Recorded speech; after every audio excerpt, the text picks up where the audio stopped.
Hello and welcome to this segment.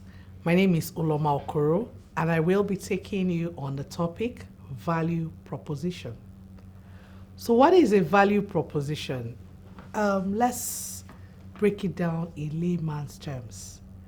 Every organization or every business that has started already has people who were doing the same thing before this business dreamt of starting the business. For instance, it could be that your business is hairdressing.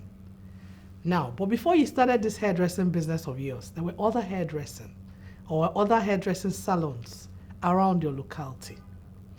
And these people, all of you are trying to attract the same customers and get the same money from them.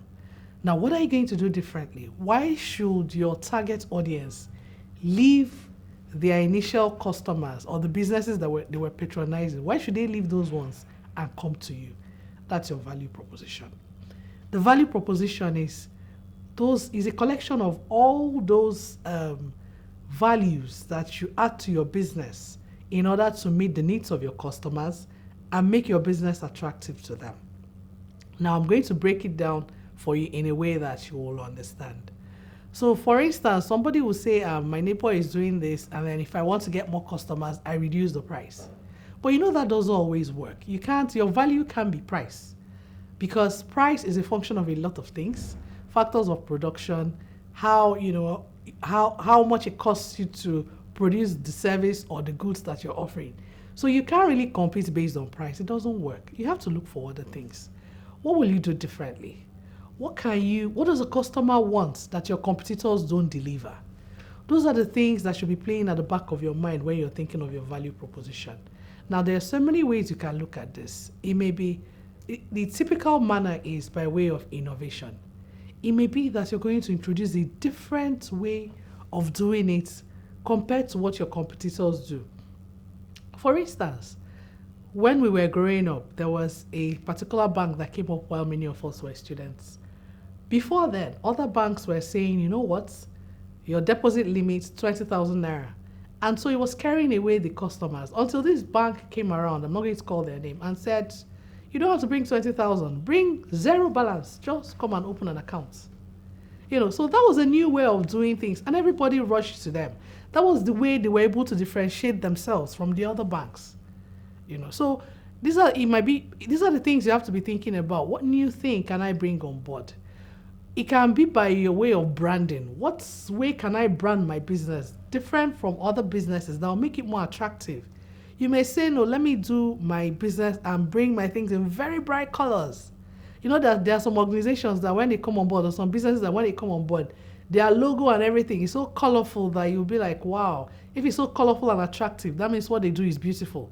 It doesn't necessarily follow, but it's a perception thing. So these are things that should be playing at the back of your mind because you're competing in a market where other people are already competing. And remember, you're trying to appeal to the same customers most of the time from what your competitors are doing. So these are things you have to look at, ways that you can make these people, come to you as against your customers. So we've talked about innovation. We've talked about your branding. It could be cost efficiency.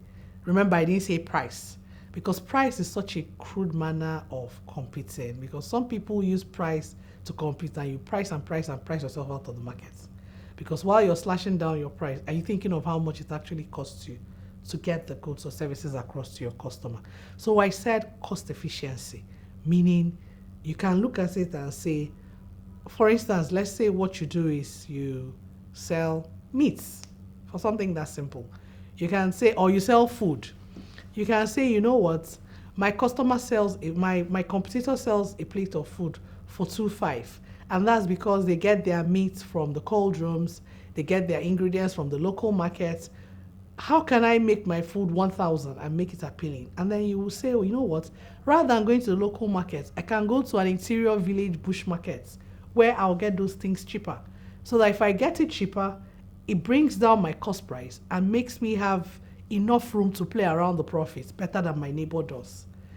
So that's cost efficiency because if I say pricing, it means your neighbor is selling 1.5, he puts 1,000 and you're not thinking of how much it costs you to get the goods. So remember, I've mentioned 3 things now. The first one is